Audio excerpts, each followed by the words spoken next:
Senator Cory Booker of New Jersey had a rather embarrassing moment on Morning Joe yesterday, trying to explain just how fierce the Democratic resistance is going to be to Trump's SCOTUS nominee. Let's take a listen. And Lindsey Graham, the chair of the Judiciary Committee, as you know, has said he wants an expedited hearing and a vote within the next few weeks before we hit Halloween and certainly before the election. Democrats don't appear to have the votes to do anything about that right now. Do you think differently?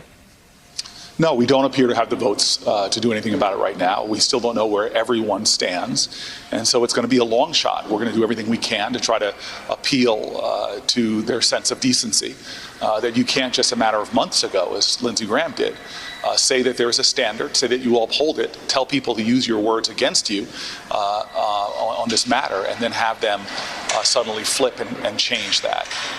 He's gonna appeal to their sense of decency, Saagar. I'm sure that's going to be a really powerful approach. Yeah, it's just funny. I mean, this is where I do sympathize with some of the hard leftists, and I'm like, yeah, wow, these people really are just weak. You know what I mean? Totally. At least our corporate, people will fight to the death on a few different things. Not always on the ones we want, but they'll do it. Yeah, I mean, look at this perfect example. Yeah. Like the minute that this news comes out, Mitch McConnell gets his shit together and everybody falls in line. And I guarantee you that Collins and Murkowski basically got permission to dissent because he doesn't need them. So everybody else is brought into line. They're all on the same message, all on the same talking points, and, raw power grab, they know how to do it. And I would say that people like Cory Booker don't understand the game that they're playing, but I think they actually do.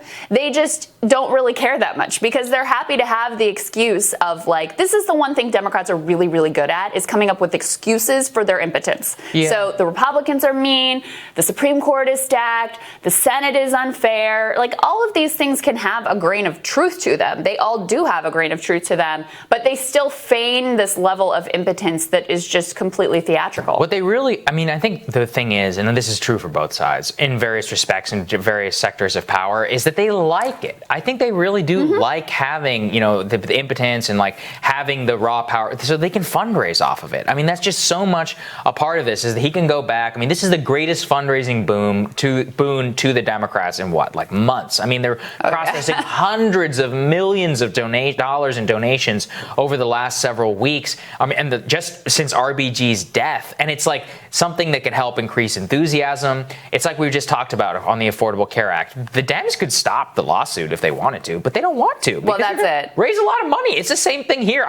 I think they love having a 6-3 Republican court. They can fundraise off of that for the next 20 years? Easily. Yeah. Joe Biden can go out and be like, well, I wanted to do the FDR thing, but the courts can't do it. Sorry, they're not going to let it through. Or the ACA thing is the perfect example. They love the campaign issue of the Supreme Court is going to strike the ACA down, and there's nothing we could do about it. They will never tell you that they could literally pass a one-line amendment to the ACA that ends the individual mandate, which, by the way, is already effectively ended and have no consequence whatsoever. Just officially end it.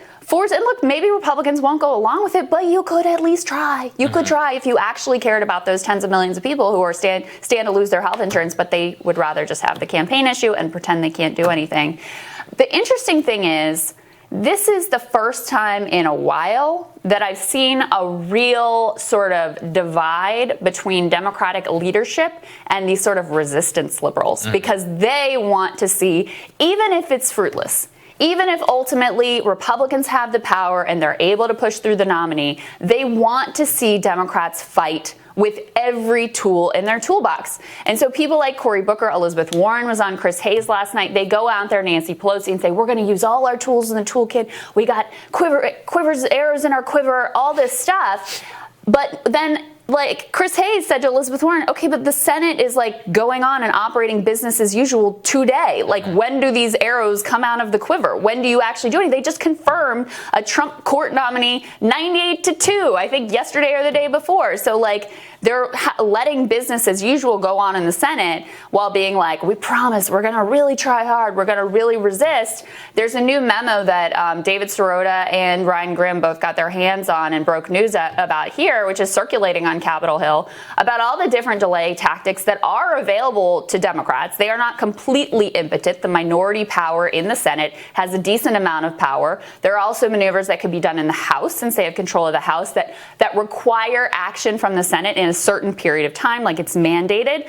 So there are things they could do to try to slow down the process, to push it beyond Election Day. So far, they have not done a single one of them. Well, that makes sense. I mean, right? Like I said, I think they love it. I think they would love, there's nothing that energizes people more. And then everyone's like, oh, well, then we'll go for it. You know, whenever we have the power, and look, Republicans do the same thing whenever it comes to many of the other things they promise. Like, oh, but the Dems are holding it up in the Congress or in the House, or if we retake the House, then maybe we'll do it. It's all game. They don't actually care. And I think that's just one of the things we really need to learn here. Yeah, I think that's right. All right, well, I have more Rising for you after this.